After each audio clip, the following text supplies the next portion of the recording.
Chaque année, des milliers de personnes découvrent le trading. Elles achètent une formation, regardent des vidéos YouTube, téléchargent TradingView et ouvrent un compte sur un broker en se disant let's go, c'est parti, on va enfin devenir rentable. Et pourtant, la réalité, on le sait, elle est quand même bien différente de ça puisque la grande majorité des traders retail, donc particuliers, finissent par perdre de l'argent. Mais contrairement à ce que beaucoup pensent, c'est pas forcément parce qu'ils utilisent la mauvaise stratégie, mais c'est plutôt parce qu'en fait, ils vont répéter les mêmes erreurs, exactement les mêmes erreurs encore et encore. Aujourd'hui, dans cette vidéo, je vais vous présenter les 20 erreurs que moi je retrouve le plus souvent chez les traders particuliers.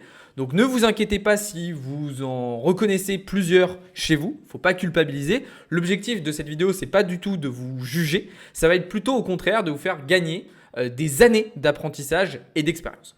Alors première catégorie d'erreurs, on va avoir les erreurs d'analyse. Beaucoup de personnes cherchent le setup parfait, c'est-à-dire pensent qu'il y a une stratégie parfaite et du coup, elles vont passer en fait leur journée à changer d'indicateur, à analyser une nouvelle charte, à acheter une nouvelle formation, à modifier le setup. Et le résultat de tout ça, c'est qu'ils vont jamais donner suffisamment de temps à une méthode pour savoir si elle fonctionne réellement. La deuxième erreur, ça va être de trader sans contexte. Le marché, il est extrêmement compliqué. Et pour bien le comprendre, il faut que vous compreniez dans quel contexte, dans quelle conjoncture on évolue. Un signal de marché, il n'a absolument aucune valeur si vous ignorez le contexte dans lequel il apparaît. L'erreur numéro 3, ça va être de changer constamment d'unité de temps. Il faut que vous ayez une certaine constance sur les unités de temps que vous utilisez. D'accord ? Alors, ça ne veut pas dire qu'il faut en utiliser une, mais moi, par exemple, j'utilise systématiquement les mêmes. Alors, quand je vais être sur de l'investissement weekly, daily, mais après, sinon, ça va être systématiquement H4, 1h, M15, M5. C'est tout.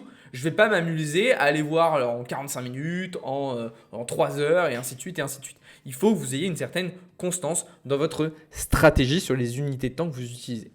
L'erreur numéro 4, ça va être de croire qu'un indicateur prédit l'avenir. D'accord ? La majorité des indicateurs, ils sont basés sur des datas passées et donc ils reflètent ce qui s'est passé jusqu'à maintenant, mais pas du tout ce qui va se passer à l'avenir. D'accord ?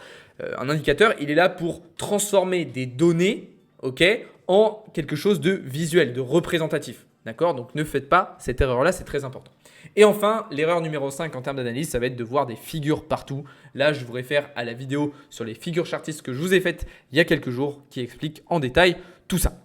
La deuxième partie, ça va être les erreurs de risk management. Donc là, les erreurs classiques, ça va être 1. Ne pas mettre de stop loss. 2. De risquer beaucoup trop d'argent, beaucoup trop de votre capital sur chacune de vos positions. 3. Ça va être de déplacer systématiquement votre stop loss. C'est-à-dire que vous voyez le prix arriver à votre stop loss, vous allez dire « Ah bah non, je vais l'écarter un petit peu. Pire chose à faire ».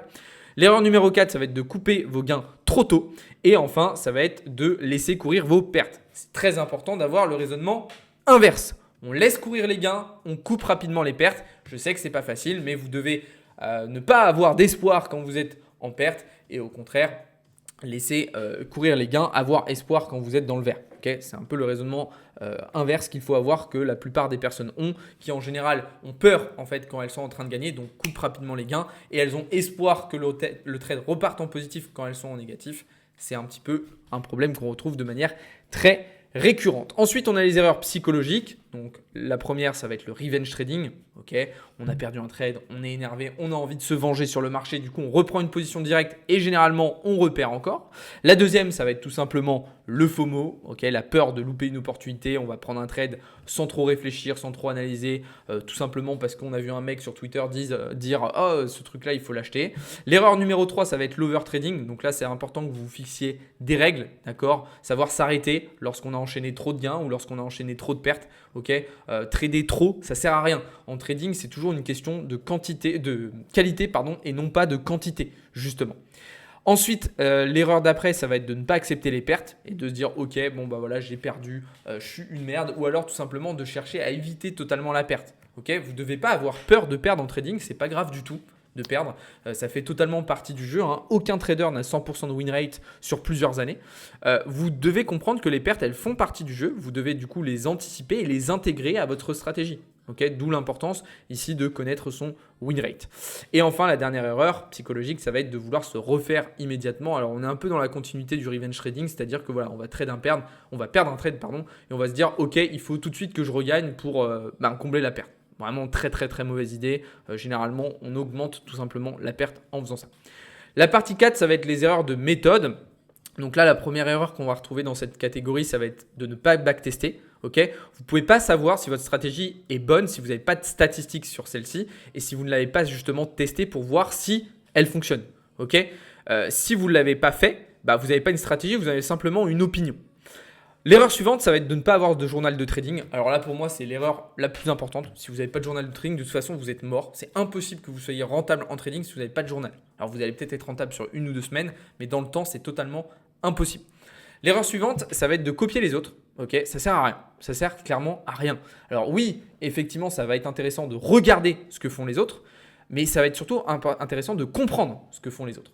De copier bêtement sans comprendre, pareil, dans le temps, vous êtes mort. Même si vous copiez quelqu'un de très très bon, d'accord, si vous n'avez pas de stratégie, pas de risk management, pas de compétences et vous comprenez rien à ce que vous faites, vous êtes mort.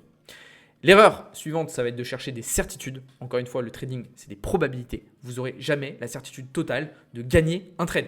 Je vois beaucoup de personnes qui passent jamais à l'action. Pourquoi ? Parce qu'en fait, elles se disent « Ah mais là, je ne suis pas totalement sûr et j'ai peur de perdre et machin ».